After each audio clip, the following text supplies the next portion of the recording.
across to Parliament, where the Commerce and Industry Minister Piyush Goyal is addressing.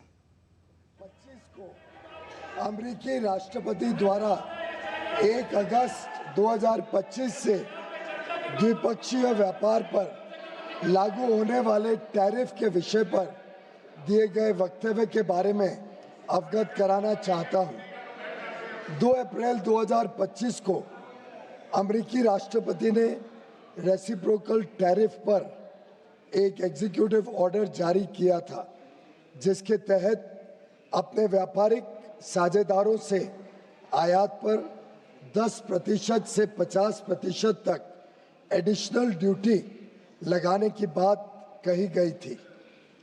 10% की baseline duty 5 अप्रैल 2025 से लागू हो गई है। भारत पर एडिशनल ड्यूटी 10% के बेसलाइन टैरिफ सहित कुल 26% की घोषणा की गई थी।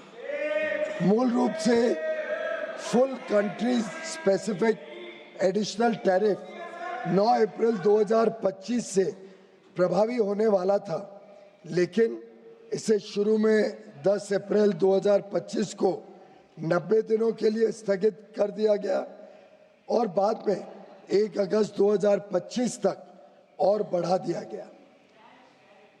भारत और अमेरिका ने मार्च 2025 में एक न्यायपूर्ण, संतुलित और पारस्परिक रूप से लाभकारी द्विपक्षीय व्यापार समझौते BTA के लिए बातचीत शुरू की, जिसका लक्ष्य 2025 के फॉल यानी अक्टूबर-नवंबर 2025 तक समझौते के पहले चरण को पूरा करना था। दोनों पक्षों ने 29 मार्च 2025 को नई दिल्ली में आयोजित पहली फिजिकल मीटिंग की चर्चा के दौरान द्विपक्षीय व्यापार समझौते की बातचीत शुरू करने के लिए विस्तृत टर्म्स ऑफ रेफरेंस TOR को अंतिम रूप दिया। इसके बाद दोनों पक्षों के बीच नई दिल्ली और वॉशिंगटन DC में 4 दौर में फिजिकल मीटिंग्स हुई हैं, ताकि निर्धारित टर्म्स ऑफ रेफरेंस के अनुसार द्विपक्षीय व्यापार समझौते के अंतिम रूप के लिए काम किया जा सके। इसके अलावा दोनों पक्षों के बीच कई वर्चुअल बैठकें भी हुई हैं। सरकार हालिया घटनाक्रम से होने वाले प्रभावों का परीक्षण कर रही है। वाणिज्य एवं उद्योग मंत्रालय निर्यातकों और उद्योग सहित सभी हितधारकों से संवाद कर इस विषय पर उनके आकलन की जानकारी ले रहा है।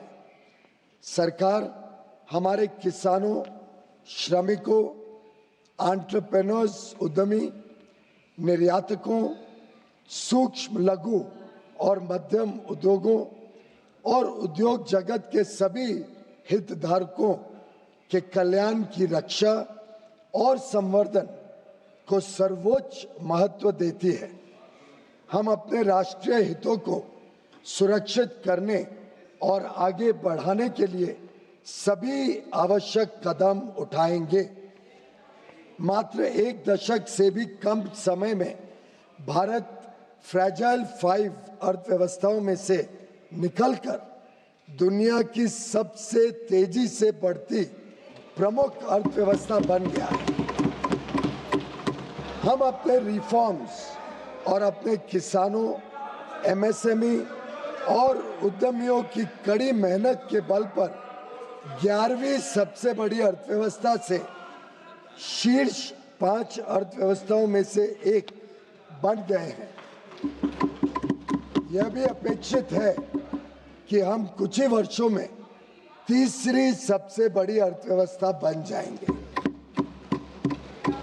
आज अंतर्राष्ट्रीय संस्थाएं और अर्थशास्त्री भारत को वैश्विक अर्थव्यवस्था में एक ब्राइट स्पॉट के रूप में देखते हैं। भारत वैश्विक विकास में लगभग 16% का योगदान दे रहा है। पिछले दशक में सरकार ने भारत को विश्व की विनिर्माण केंद्र के रूप में बढ़ावा देने के लिए मेक इन इंडिया के अंतर्गत परिवर्तनकारी कदम उठाए हैं। भारत की युवक, कुशल एवं प्रतिभाशाली वर्कफोर्स भारतीय उद्योग की इनोवेशन और प्रतिस्पर्धा की क्षमता को निरंतर मजबूत कर रही है। पिछले 11 वर्षों के दौरान हमारे निर्यात में लगातार वृद्धि हुई है। तेजी से संरक्षणवादी होती दुनिया में भारत ने संयुक्त अरब अमीरात, यूएई, यूके, ऑस्ट्रेलिया और एफ्टा देशों के साथ पारस्परिक रूप से लाभकारी व्यापार समझौते किए हैं। हम अन्य देशों के साथ भी इसी तरह के व्यापार समझौते करने के लिए प्रतिबद्ध हैं। हम किसानों और भारतीय कृषि के कल्याण के लिए निरंतर कार्य कर रहे हैं, जिससे खाद्य सुरक्षा और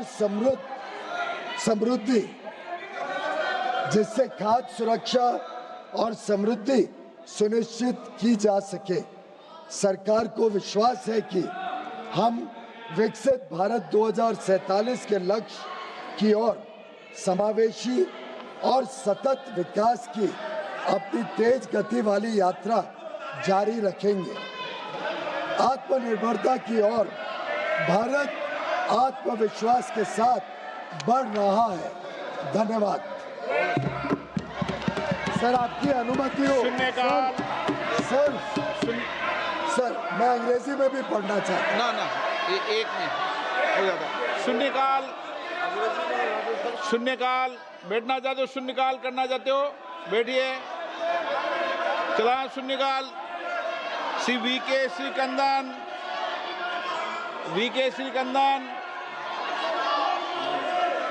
चंद्र प्रकाश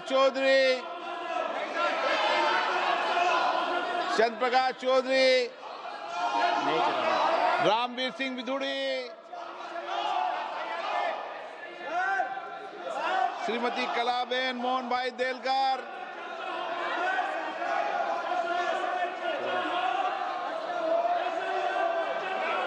शून्यकाल नहीं करना चाहते आप? मान्य सदस्य नहीं बोलना चाहते? बोलना चाहते हो? सदन में चर्चा करना चाहते हो या नारेबाजी करना चाहते हो?